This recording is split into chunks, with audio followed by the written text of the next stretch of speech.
Afternoon because of the unseasonal fast ground. 125,000 in prize money. This won last year by Sam Crow.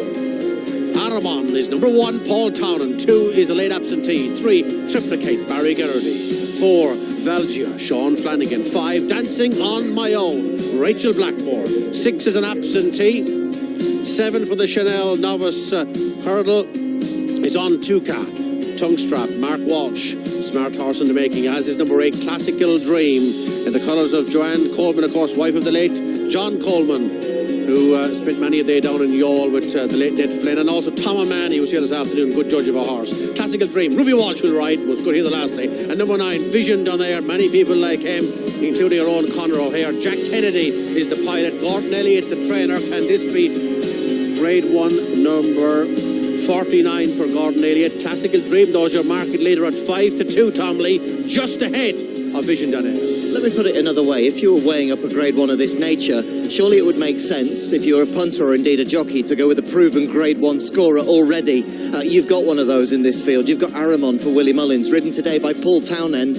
Ruby Walsh, who surely would have had the choice, goes not for the future champion novice winner, but for the stablemate Classical Dream, who made his Irish debut, made his Willie Mullins debut at this venue 30-something days ago, scorching to the front and doing the business. A massive compliment that Ruby should choose him, Brian, here today. The money coming for him at the front of the market. What is he, 2-1, 9-4, maybe 5-2 if you fish around. Next best, Vision Donaire, who it's not just Conor O'Hare who thinks so. Lots of punters like Vision Donaire. Sent off favourite first time out. Maybe a shade disappointing behind a couple of these, but no mistake the last day at Punchestown. He looks one to go to war with also, but the market, the biggest compliment goes to Classical Dream. The choice of Ruby Walsh, he doesn't go for the grade 1 winner, he goes for the maiden winner. And just little bits and pieces last night, I will just mention as well, a horse called Triplicate here, number 3 on the race card. Joseph O'Brien, Larichebourg yesterday, Sir Eric just now.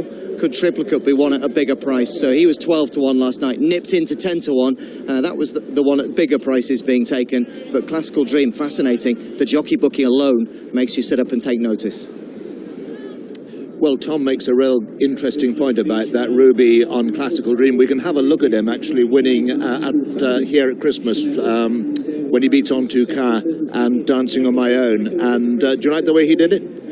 Yeah, he did it well on the day, and the horse that was 4th is the horse that's 2nd in the betting here. They went on to be very impressive at Christmas afterwards. Vision Donaire, he was the favourite on the day. But this horse did it well, jumped well. He's stepped a bit at the last, a bit alright, a bit guessy, but he went and won well. It was a good performance. I'd say they were all respectively good horses around him. They're obviously happy with him at home, and they think that this is the right one. If he's a better horse than Aramon, then he's a pretty good horse. Jane, Ruby's on him. He was on Aramon the last time. 10-length win. I love the way he won. He pounced. He was like a cat. Yeah. And Ruby is not going to ride him today. It is a bit of a surprise, isn't it? And he showed so much pace here from the back of the last, and the ground is quick today, which is obviously something he appreciates. And if Ruby was riding him today, there'd be no doubt about it. He'd be top of the market. So it's really interesting that he's opted for Classical Dream over this horse. But this horse has been and done it. He ran in a Royal Bond behind Quick Grab him, stepped up here at Christmas, and just Santa Simona is not a bad mare, and he conceded weight to her and absolutely showed her a clean pair of heels here. So I think all season he's been underrated, and I certainly wouldn't be taking him on. Paul Townend could be in for a very interesting spare here. Yeah, I think so too. Like, I mean, if you didn't, as Jane said, if Ruby was riding him, he'd be favourite. I don't know. I mean, Willie calls the shots down there. People say who rides what, but basically Willie decides who rides what. Just to bring you up to date on the big one, Album Photo doesn't go. Album Photo doesn't go. Yeah. So that's just 4 in the big one. It's a shame, but it's not that surprising. I mean, he's a horse that likes to get his toe in. Yeah, and I don't run my horse either. I wait until Mark Walsh rode on it as well. Now, he didn't ride on the chase course. I wasn't happy with it when I walked it, particularly from here around the Ben past the stands. And they've called it good to firm in places. And I mean, that's what it is. I must just say, I mean, we have tried it, or it has been tried, but is there a possibility now where we should revisit an all-weather track for jumping? No, it's an absolute disaster. I hope in my lifetime. It didn't. Yeah, but I mean, you know, different surfaces. No, different it's times. a killer. You'll break your. Franberry got a fall the other day at Wolverhampton on the all-weather, and he was nearly in bits and pieces. Now he survived it. He's out of action 5 or 6 weeks. I know from getting a fall myself at home on the all-weather on the Curragh, or getting a fall the all-weather is absolutely detrimental to jumpers. There'll be more, I'll tell you something, Robert, if they have all-weather racing won't survive for 12 months. They'll be outraged at the amount of horses that'll get killed, because when they fall, they'll break their necks. An artificial surface is out. Oh, absolutely. From speaking to anyone who's got a fall on artificial surface, you don't, on grass you'll roll, on artificial surface you land in a heap and it'll be way worse. There you go. Now we're going to look at the horses for our next racing. Here is Classical Dream. Ruby rides him. He's in the Supremes and the Ballymores over in Cheltenham. We'll see how he gets on today. He beat on to Cass and Dancing on his own, as we saw, very handily by a couple of lengths, I reckon. And he was off for a year before that, so he's going to come on. Vision d'Honneur is Gordon Elliott's only representative in here. He won his only start in France when he won on the flat at Fontainebleau. He came over and was warm odds here at Christmas when he was 4 to Classical Dream, but he made amends last time by winning 9 lengths at Punchestown when he beat Elixir Dane, who's an absentee here. He's got the profile. He's going to run very well here. Yeah, I love that horse 9. I was very impressed with him Punchestown. I stood down the last, and the way he jumped it, he's a smasher. There's a horse that's been paying his way great all year, Aramon. Very impressive here at Christmas. Won well at Navan, placed behind Quick Grabham at Fairyhouse. He's a cracking horse, plenty of experience, jumps well, handles the track, and he's good value there, 7-2 and 4-1. And I'm interested in On Two Car, trained by the man of the moment, Joseph O'Brien, and he's running 2 hurdles. He's been runner-up both occasions. He was beaten a couple of lengths by Classical Dream, but he's well capable of improving again. He had 1 run on in France, and he won that. So he's 1 out of 1 on the flat, and he's coming along nicely over hurdles. Triplicate is Joseph's other runner in here. We've seen plenty of him this season. He was second to Quick Grabham in the Royal Bond, and he was a bit, I don't think he showed his true running when he made the running, a different change of tactics when he made the running for Aramon here at Christmas. I don't think they'll employ the same tactics here, and a better performance should be expected. Now, if you're going to take a punt at a bit of a price, Valjew is definitely one at 12-1. I can't see him out of the money. He got beaten a few bumpers, but every time he ran into a bumper horse, it was a real good one to beat him. Then he dawdled in up the north, and he was very impressive in Naas. Jumps well. I think he's a good each-way chance. Noel Meadle no more than I do. Noel? I hope so, Ted. And I was just thinking there too myself, he is the pick of the paddock. Looks absolutely fantastic. That's Valjew. Not you, Noel, though you do look very well. Thank you very much. But as Ted said, he's got a good chance finishing in the money here, if not better. Yeah, look, he's a horse I've always liked, and if he only had his last 2 runs, you'd be absolutely, crazy about his chance. But he did have a good few runs before that, and he got beat. Even though we thought he might win each time, he got well beat. And he was unlucky to run into some very good horses, but he was well beaten by them, so he has to jump up a big way. The form of the race he won in Naas is really, the favourite ran very bad that year, was injured and didn't run very well, so the form of the race wouldn't be great. So we're keeping our fingers crossed that Lots of non-runners, of course, today, and none more so than in the big bump, but we're still going to see Road to Respect. Yeah, no, that's the plan at the moment, to run. Look, it's a worry for everybody. It's unfortunate the way that turned out. I don't think there's anything anyone could have done about it. It's just one of those things, and it's unfortunate, but there we are. Very best of luck, Noel. Thank you very much. Thank you very much. Thanks. I think this is, I love the way he won last time out at Naas. He really did win like a good horse. I know there were, Barrington Court didn't show up, and maybe he looked a little bit better than he was, but I just loved everything he did. Number 5, we see there's Dancing on My Own, Milan horse trained by Henry de Bromhead, and a third behind Classical Dream here at Christmas, so a little bit of work to do. The mind of Rachel Blackmore, good runner-up before that at Navan. Good race. Yeah, this is a cracking race. Jane. I mean, there's plenty of horses here that have not a lot between them. Those horses, I know Classical Dream won at Christmas, but any one of the horses that were second or third with a bit of improvement could reverse it with him here. Yeah, this is a better race than the race Aramon won at Christmas, isn't it, when he beat the 2 mares Tintangle and Sancta Simona. The thing with Noel Mead's horse, I watched him in a lot of bumpers, Valjew, and I have my suspicions that he doesn't find an awful lot for pressure. And there's an awful long run home straight here. If they start racing early, he's going to have to be a bit more generous off the bridle. Nothing taken away from his performance at Naas, but in bumpers, he was a bit of a bridle horse. Jane, On Two Car wears a hood and a tongue tie for the first time. Tell us about them. Yeah, Joseph got a batch of horses over from Guy Chirel, and a number of them are running quite free. And this fella in particular at Christmas, he never relaxed in the hands of Mark Walsh, and he's going to have to do so if he's going to be competitive today. So Joseph has reached for a hood just to help him relax. You just see he's on his toes even there. He doesn't want the guy to check the girt. Mark is just doing his best to keep him relaxed. But he has a lot of talent because he didn't stop galloping despite having not relaxed early in the race at Christmas. So if he helps himself now, Mark will try and switch him off. Sally Ann, you're done at the start? Yes, Robert, down here at the start, the horses are just walking away from us. About 2 minutes to go before Joe Bannahan will call them in now for the start. You can see number 7 on 2 cows, Jane was saying, coming down here nice and quietly just at the back. He's going to join the rest of them at the moment. One who's quite on his toes down here is Classical Dream, who Ruby has elected to ride in this race. You'll see him at the front of the pack. He's been jig-jogging a lot since he came down, since he got down. He's a little bit keen coming down to the start as well, and he's having a little bit of a knock-on effect on a few of the others down here. They're all getting a little bit on their toes as they circle, but they're just walking away from us now, and then Joe Bannon will call them in within the next minute. I'd say the way they walk around there, Ruby's all horses jig-jogging, he's on his toes a bit. Mark has got his old fella in 2 well switched off.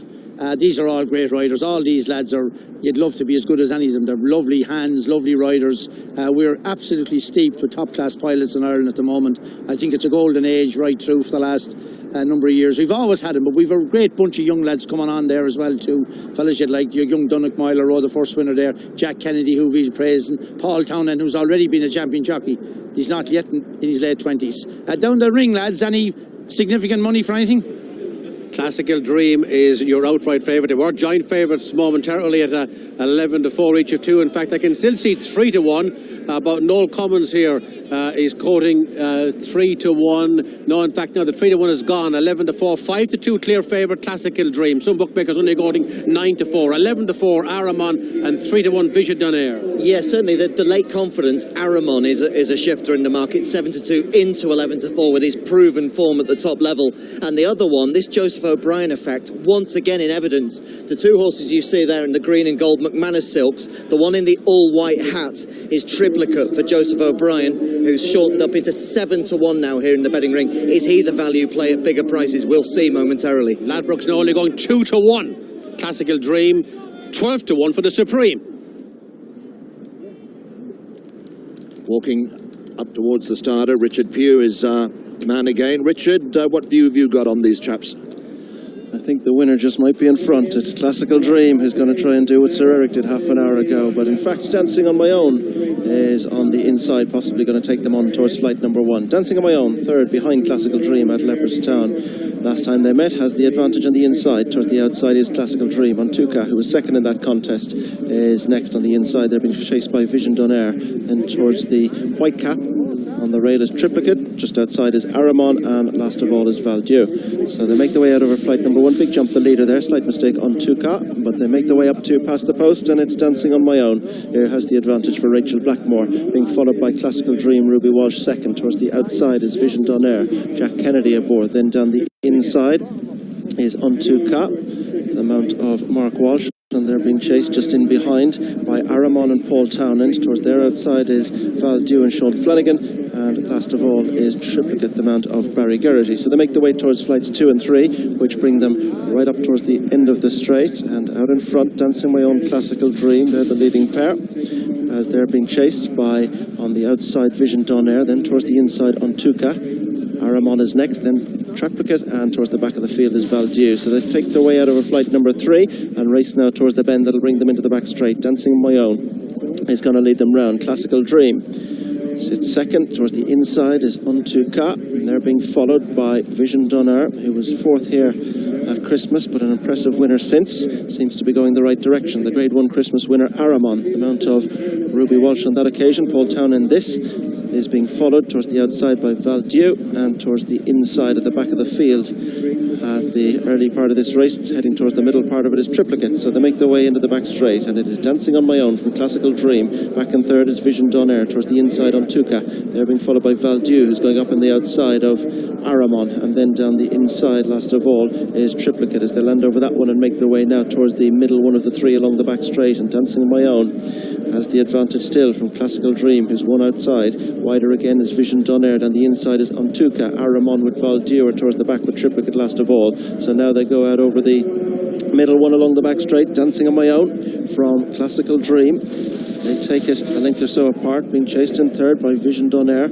Then towards the inside is Antuca. They're being chased just in behind by Aramon, Valdier and Triplicate as they race down now towards the third last flight. And it's Dancing on My Own who's going to lead them over. Classical Dream is getting almost on terms over that one, arguably landed in front. Just behind them, Vision Donaire is sitting in a close third. Gordon Elliott described himself as stunned when he was beaten at Christmas. They're being followed by Aramon, is improving in the centre. Triplicate the inside, the outside Valdier as they make their way. In fact, Triplicate the back marker, the one that's dropping back a little there. Antuca just lost position as they race now into this bottom turn, heading across towards the second last. Classical Dream Dancing on My Own the inside. Right behind them, Vision Donaire. Aramon is going into four, still goes well. Antuca's on the inside. They're being followed the outside by Valdier as they clear that one and make their way now towards the home turn. Classical Dream has gone to the front. Dancing on My Own is on the inside. Vision Donaire's right outside. Aramon is trying to latch with them, but this quartet have gone clear from the remainder, straightening towards home, and it's Classical Dream who leads them in. Vision Donaire is trying to get on terms. Dancing My Own is back on third. Aramon just can't quite get with them now, but Classical Dream has just got the advantage. Vision Donaire is proving tough to crack. Aramon staying on strongly now as they go towards the final one. It's Classical Dream the far side, Aramon the near side. Vision Donaire is dropping off them. Final flight. Aramon has come to join Classical Dream.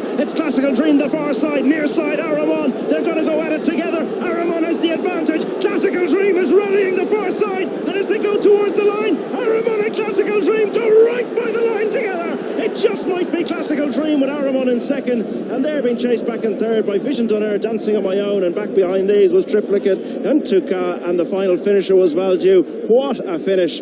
We talk about riders having decisions to make. Do they make the right one? Do they make the wrong one? Ruby Walsh, if he had that decision to make, has made it correctly by about 12 inches. Classical Dream's your winner. What a race, Richard. Absolutely. It's why we love it. And William must love that too. But it is Classical Dream who gets back up under Ruby Walsh to deny Aramon and Paul Townend. What a race, Ted. Yeah, it was a great race. This horse was a gutsy performance. I thought he was going to win when he shook off a Vision Donaire off the last bend. I thought Paul was hanging in. Did you, Jane? I didn't think he was going to lay down a stronger challenge. By the time they got to the last, Paul had got a good tune out of Aramon, got up alongside of Ruby. Ruby's horse jumped it well, so did Aramon. Here at this stage, Rachel is just being taken over by Classical Dream. On the outside is Vision Donaire. When he got him at it, Paul is back in fourth there, not travelling as well, we say, as he was at Christmas. Paul is just shaking him up there to go there. But to Aramon's credit, he keeps at it well. Looking at the body language, Ruby is going the best of the four of them there. I thought he might find that bit more, but it got into a right battle from here on up, and it was just went the right way for Ruby, and that's it. It was a good race. The two horses, you know, they found very generously for pressure. To Aramon's credit, I had him written down as a horse who comes off a slow pace and quickens, but he had to dig in deep here. The two of them fly the last, and it was really, there was nip and tuck all the way to the line. Two good horses, and as Richard alluded to, you know, to make these decisions, there was nothing between it. But Ruby, he doesn't often get it wrong, and to get off a Grade 1 winner to ride a horse that had only won a maiden hurdle, that was a huge call. So I'd say he'll not only be delighted to win a Grade 1, but he'll breathe a sigh of relief. Yeah, and we can see the head on in a minute. Aramon, for all his great he was, he just lugged in on top of the other horse, Classical Dream, and Paul couldn't really get a real head to switch his stick into his left hand here. Ahead, and watch him. Paul is trying to pull him off a Ruby there. He doesn't want to. He pulls his stick through into his right hand and gets a few cracks into him. But he's not giving Paul an easy ride here on, where Ruby's horse on the inside has his head down and he can set sail on him. Paul has to keep his fellas straight as well. When you see the head on, it's not helping him. He gets a few down the shoulder on him to keep him from lugging in, and the other horse is running up the rail. When you see the head on here now, the winning rider was Ruby, and he'll get all the credit. But Paul has given the second horse an absolute cracker, because he had to do two things. You had to keep him straight and get him to go forward. Yeah. You know, the other man could just set sail and go. Two of them are great pals. Ruby has great time for Paul Townend. I think vice versa. What he said to him, I don't know what he said to him. I'd love to know what he said to him. Huh? Gotcha. No, he wants to head on here now. It's very interesting to watch it, because the Classical, to all his credit now, horse were only a couple of runs over hurls either. He really battles well. They both Yeah, they've jumped this well. Watch it now here. On the inside is Classical Dream, and then the blue colours here. And you just even look at Paul's body language. He just doesn't want to get in on top of Ruby here. And here is Ruby. Ruby, the question on everybody's lips is, what did you say to Paul Townend as you crossed the line? You get off me. This horse is very tough. He rallied again as soon as Araman got to him, and Araman was lying on him from the back of the last. But you know, I'd say the ground was, he probably wanted a bit slower. But he's a really improving horse, and so is Araman. I'd say that was a better run from him as well than Christmas. But they're two decent novices. Nice horses to look forward to, and you must be glad you picked the right one. For a change. Well done, Ruby.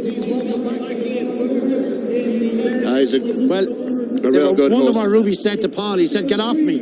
We can see it again, we see the head on, because Paul's horse was definitely going to lie on this fella, and Paul done a great job to keep him off him, because if he did, he'd have gone into the steward's room and maybe lost it. If he he'd have definitely lost it. Yeah, because it was simply Ned here last year and Min. But watch him here now. He's 3 horses off of Ruby at this stage. Jack Kennedy's in the centre there, Envisioned on air, and there's plenty of room. Ruby's horse jumps the inside hurl. Paul jumps the second hurl, and from here on in, Paul is in his right hand, and all of a sudden then he's to change his hand. Ruby can set sail on his fell up the rail, and Paul gets into his left hand, but he's also trying to keep him straight as well too. He can't get a real good tear around his tail end, down the shoulder, and Ruby just pushed it up and get off me. But they're the best of pals, and they'll be just, he's glad he came out on top anyway. Obviously the young girl that looks after him, she's happy as well too. Getting a drop of rain here now. Son of Dreamwell. Yeah, he's another son of Sadler as well. To be honest, Dreamwell isn't a fantastic sire. He was a French Derby winner for Pascal Barry, and the dam line Septiciem, she's a Seattle Slew Septiciem. So the American dam line crossed with Dreamwell on the top. You wouldn't be, if you were at the Derby sale, I don't think you'd be getting 6 figures anyway. He's a grand, relaxed old individual. We saw him down to start, he was on his toes, but throughout the race he raced like a professional despite having a bit of inexperience. He's only won a maiden hurdle. When you think going from maiden hurdle into Grade 1 company, it's a big step up, but he was headed and he fought back, and he obviously has a fantastic attitude. Jane, he was obviously well regarded in France though. I mean, he ran in a Grade 1 over a year ago. He was off for over a year before Christmas, wasn't he? He was, but generally when Willie gives them time, they're obviously showing something, because Willie has so many horses in the yard. He doesn't need to be giving everything time. And we saw with Prince Dobrel, he was withdrawn here. He was off for over 2 years, and he was going to pitch up here in a Grade 1. So it's interesting when Ruby sided with this horse, the market spoke volumes. It's amazing, as Ted alluded to earlier, that when he went off in his maiden hurdle, he didn't even go off favourite, which was amazing in hindsight. Hindsight's a wonderful thing, of course. Yeah, Ruby usually leaves it to Willie. Says to Willie, what do you think? And Willie usually puts him in the direction. Let's hear from the trainer. That was exciting to watch, Willie Mullins. Was it exciting for you? It was. I was delighted, whichever horse won. Both ran fantastic. You know, it was just a matter of whichever horse just jumped the last better. Probably Ruby got the best jump, and that was it. Touch and go, you know. It depended on where the line was. Ruby his horse is very brave. Both will go to Cheltenham after that. So very happy to be first and second in a Grade 1 here. It was marvellous to see them, Walsh and Townend, in the last couple of 100 yards, nip and tuck. Yeah, I mean, both excellent riders, both with good mounts underneath them, proper racing. Of course, Ruby was on Araman the last day. Obviously, it was significant that Ruby changed, but there was little between them. Yeah, I mean, Classical Dream shows me a fair bit at home, and we'd been minding him all season, and then, we got him out at Christmas. He did it well. Things didn't go completely right for him at Christmas. We felt he'd improved a good bit from Christmas, and that's why Ruby, I imagine, took him today. Araman had plenty of running all season, and we weren't even sure until the last week whether we were going to run him, but his last bit of work was good, so we said, and the ground was staying right for him, so we said we'd let him take his chance. 2 good novices. 2 nice novices, and certainly I think if we get softer ground, Classical Dream will improve again from that. It must be frustrating for trainers. Dublin Racing Festival have done so much, but the heavens haven't been kind to us. You've taken out album, photo. Yeah, mean, I was concerned about the ground at Christmas. That's why we didn't run him here at Christmas. We ran him down at Tramore, and I gave it every chance to rain without taking him out. You know, I had to declare him and leave him in and risk getting fined by the stewards, but no rain came, and you know, you want to run your Gold Cup. We couldn't. You know, it was a no-brainer to take him out. He's a fine big horse with a with a real soft ground pedigree to jump, and we'll wait until we have to. If it's next year, be it. So be it. Well done. Thanks very much, Brian. Cheers. And Mark Smith joins me now, and very emotional moments for you after watching that winner. Tell us how important it was. Well, John was my best mate, and we've been racing together for 30 odd years, you know, Cheltenhams and that's everywhere, all over. And he always wanted to have a good horse, and he passed away in the summer. And you know, it just all come out. You know, he was the best man. He was the best friend a man could ever have. Anyone who come across him, he was a nice, decent man. And you know, he's dead. He would have loved to have been here, obviously, but. And the finish, the way it was, it must have made it even more emotional. So dramatic, and yet those moments really bring up those memories, don't they? Yeah. To be truthful, I was fine till they were sort of going down, and then I started thinking about John again, and then, you know, but in the race itself, yeah, it was unbelievable, wasn't it? Yeah. Sometimes you wonder if they're up there, you know, willing on the horse. I think so. He must have been. Well, this is the day you won't forget, Mark. No, definitely. And please God, you know, what he really wanted was one. I mean, his suits, but he wanted to go to Cheltenham with a good winner. So, please God, fingers crossed, we'll keep him. Well, after looking at that, I say that's a strong likelihood. I'd say he'd be there or thereabouts, wouldn't he? Yeah, wonderful. Yeah, there's going to be more exciting days ahead, and it does mean a lot. One was La Marquise. That was a non-runner in the last, so I think they're very hopeful of that as well. So, you know, let's say we can keep the old name going a bit. Absolutely, a special day and special memories. Thanks for talking to us. Thank you. Thank you very much. Well, absolutely wonderful stuff here at Leopardstown. The Chanel Farmer Novice Hurdle, well, it was an utterly stirring, compelling, riveting finish. You'll have to go a long way to witness a better one, but it's gone eventually. We know now, why did Ruby Walsh choose Classical Dream? This is why. Your winner of the Grade 1 here at 1:50 this afternoon, 9-4 favourite is Classical Dream by the finest margin. Ahead was the official margin of victory. Back to his stablemate Aramon, another excellent run from him at 5-2. And third was number 9. He'll be winning a stack of races, this horse. Keep him in your notebook. That's Vision Donner, third today, at odds of 3-1. A time for us here at Leopardstown, wowee, to take a quick break. But on the way there, we're going to have a little sample of a chat we caught up with a man who used to be an absolutely superb jockey. Now he's turning into an utterly masterful trainer. That man, Joseph O'Brien. Once I've seen a horse pretty much once or twice, I'd recognise him, and then you see them every day, so you would know everything, and you would have a kind of an almost a log in your brain of that horse's work, and then we'd know all the lads who we see each other every day, and I suppose it's no different to a school teacher knowing all the kids' name in class, you know what I mean? I obviously don't ride out anymore.